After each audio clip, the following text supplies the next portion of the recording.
ምዕራፍ 7 እንዳይፈረድባችሁ አትፍረዱ፣ በምትፈርዱበት ፍርድ ይፈረድባችኋልና በምትሰፍሩበት መስፈሪያ ይሰፈርባችኋል። በወንድምህም ዓይን ያለውን ጉድፍ ስለምን ታያለህ? በዓይንህ ግን ያለውን ምሰሶ ስለምን አትመለከትም? ወይም ወንድምህን ከዓይንህ ጉድፍ ላውጣ ፍቀድልኝ እንዴትስ ትለዋለህ? እነሆም በዓይንህ ምሰሶ አለ። አንተ ግብዝ፣ አስቀድመህ ከዓይንህ ምሰሶውን አውጣ፣ ከዚያም በኋላ ከወንድምህ ዓይን ጉድፉን ታወጣ ዘንድ አጥርተህ ታያለህ። በእግራቸው እንዳይረግጡት ተመልሰውም እንዳይነክሷችሁ የተቀደሰውን ለውሾች አትስጡ፣ ዕንቆቻችሁንም በእሪያዎች ፊት አትጣሉ። ለምኑ ይሰጣችሁማል፣ ፈልጉ ታገኙማላችሁ፣ መዝጊያን አንኳኩ ይከፈትላችሁማል። የሚለምነው ሁሉ ይቀበላልና የሚፈልገውም ያገኛል፣ መዝጊያንም ለሚያንኳኳ ይከፈትለታል። ወይስ ከናንተ ልጁ እንጀራ ቢለምነው ድንጋይን የሚሰጠው ከናንተ ማን ሰው ነው? ዓሣስ ቢለምነው እባብን ይሰጠዋልን? እንኪያስ እናንተ ክፉዎች ስትሆኑ ለልጆቻችሁ መልካም ስጦታ መስጠትን ካወቃችሁ በሰማያት ያለው አባታችሁ ለሚለምኑት እንዴት አብልጦ መልካም ነገርን ይሰጣቸው። እንግዲህ ሰዎች ሊያደርጉላችሁ የምትወዱትን ሁሉ እናንተ ደግሞ እንዲሁ አድርጉላቸው፣ ሕግም ነቢያትም ይህ ነውና።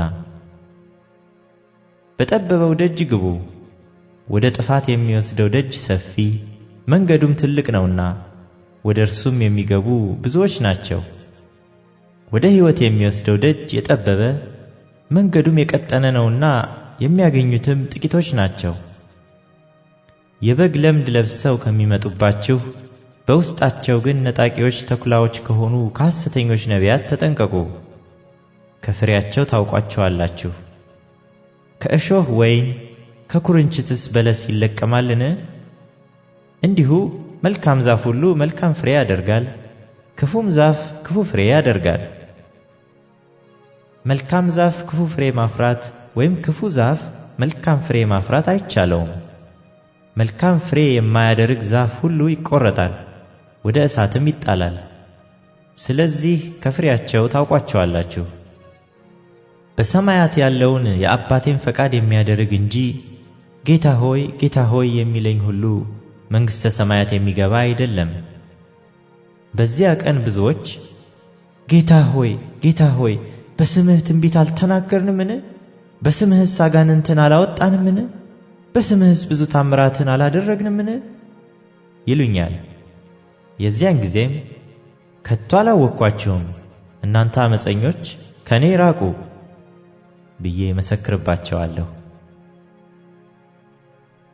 ስለዚህ ይህን ቃሌን ሰምቶ የሚያደርገው ሁሉ ቤቱን በዓለት ላይ የሠራ ልባም ሰውን ይመስላል። ዝናብም ወረደ፣ ጎርፍም መጣ፣ ነፋስም ነፈሰ፣ ያንም ቤት ገፋው፣ በዓለት ላይም ስለተመሠረተ አልወደቀም። ይህንም ቃሌን ሰምቶ የማያደርገው ሰው ሁሉ ቤቱን ባሸዋ ላይ የሠራ ሰነፍ ሰውን ይመስላል። ዝናብም ወረደ፣ ጎርፍም መጣ፣ ነፋስም ነፈሰ፣ ያንም ቤት መታው፣ ወደቀም፣ አወዳደቁም ታላቅ ሆነ። ኢየሱስም ይህን ነገር በጨረሰ ጊዜ ሕዝቡ በትምህርቱ ተገረሙ፣ እንደ ጻፎቻቸው ሳይሆን እንደ ባለሥልጣን ያስተምራቸው ነበርና።